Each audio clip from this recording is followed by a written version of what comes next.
Hi friends, welcome back to Paseem ருசீம்.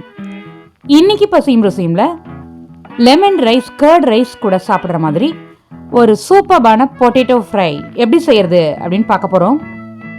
இந்த video skip பண்ணாமல் last வரைக்கும் பார்த்து கண்டிப்பாக நீங்களும் ட்ரை பண்ணி பாருங்கள். பசீம் ருசீமை இது வரைக்கும் சப்ஸ்கிரைப் பண்ணாமல் பார்த்துட்டு இருந்தீங்கன்னா ப்ளீஸ் பண்ணிக்கோங்க. பக்கத்தில் இருக்க பெல் ஐக்கான் ப்ரெஸ் பண்ணி ஆல் ஆப்ஷன் கொடுத்துக்கோங்க. வாங்க ரெசிபிக்குள்ளே போகலாம். 1/4 கிலோ உருளைக்கிழங்க வாஷ் பண்ணி க்ளீன் பண்ணிவிட்டு தோல் நீக்கிட்டு இந்த மாதிரி சைஸில் கட் பண்ணி உப்பு சேர்த்து வேக வச்சுருக்கேன். உருளைக்கிழங்கு கம்பல்சரியாக 40% மேலே வேக வைக்கக்கூடாது. இது மாதிரி ஹார்டாக இருக்கணும். ஒரு பவுலில் 2 ஸ்பூன் கார்ன்ஃப்ளவர், 2 ஸ்பூன் அரிசி மாவு, 1 ஸ்பூன் தனி மிளகாய்த்தூள், 1/4 ஸ்பூன் மஞ்சத்தூள், தேவையான அளவு உப்பு, 1/2 ஸ்பூன் மிளகுத்தூள் சேர்த்து மிக்ஸ் பண்ணிக்கணும். ஃபைனலாக இது மாதிரி கையால் நல்லா மிக்ஸ் பண்ணி விட்டுக்கலாம். இது கூட நம்ம வேக வச்சிருக்க உருளைக்கிழங்க சேர்த்துக்கலாம்.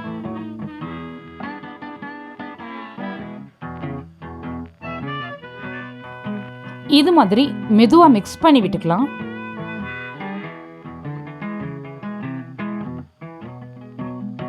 உருளைக்கிழங்கு வேக வச்சு ஈரப்பதமாக இருக்கிறதுனால அந்த மாவு நல்லா ஒட்டிக்கும். அதில் நல்லா மிக்ஸ் பண்ணின பிறகு ஒரு 5 நிமிஷம் அப்படியே விட்டுருங்க. 5 நிமிஷத்துக்கு பிறகு இது மாதிரி தட்டி விட்டு வேற ஒரு பாத்திரத்தில் எடுத்து வச்சுக்கலாம்.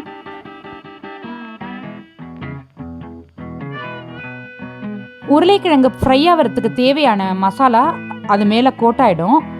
பேலன்ஸ் மசாலா பவுடர் அப்படியே இந்த பவுலில் இருக்கும். அந்த மசாலாவை நம்ம என்ன செய்ய போகிறோம் அப்படின்னு தெரிஞ்சுக்கிறதுக்காக வீடியோ தொடர்ந்து பாருங்கள். ஷாலோ ஃப்ரை பண்ணுறதுக்காக 2 ஸ்பூன் ஆயில் சேர்த்துக்கலாம். ஆயில் லைட்டாக ஹீட் ஆன பிறகு நம்ம வச்சுருக்க உருளைக்கிழங்க அதில் சேர்த்துக்கலாம்.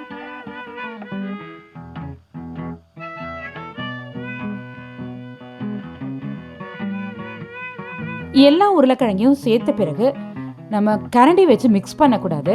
ஸ்டவ்வை சிம்மில் வச்சுட்டு 1 நிமிஷத்துக்கு அப்படியே விட்டுறணும்.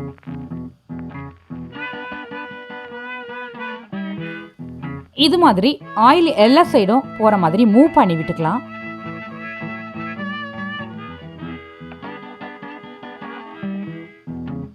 இப்போ அடியில் லைட்டாக ஃப்ரையாக இருக்குது. இந்த மாதிரி சமயத்தில் நம்ம இந்த மாதிரி ஸ்பூன் வச்சு 1 by 1 நம்ம பெரட்டி விட்டுக்கலாம். திரும்பவும் சிம்மில் வச்சு அந்த ஆயிலில் நல்லா ஃப்ரை ஆகட்டும். இந்த அளவுக்கு ஃப்ரை ஆன பிறகு இது கூட பேலன்ஸ் வச்சுருக்க அந்த மசாலா பவுடரை நம்ம கொஞ்சமாக தூவிக்கலாம். இப்படி தூவுறதுனால இன்னும் நல்லா கிறிஸ்பாக இருக்கும். லைட்டாக அந்த ஆயில் மசாலா எல்லாம் அடியில் இருக்கும் பேனில். அதை நம்ம விட்டுட்டு பொட்டேட்டோ ஃப்ரைஸ் மட்டும் எடுத்துக்கலாம்.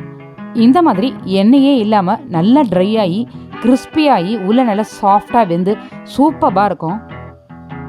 கண்டிப்பாக ட்ரை பண்ணி பாருங்கள். இந்த வீடியோ உங்களுக்கு பிடிச்சிருந்தா லைக் பண்ணுங்கள், ஷேர் பண்ணுங்கள். இந்த வீடியோவுக்கு கீழே உங்களுடைய கருத்துக்களை பதிவிட மறந்துடாதீங்க. வணக்கம்.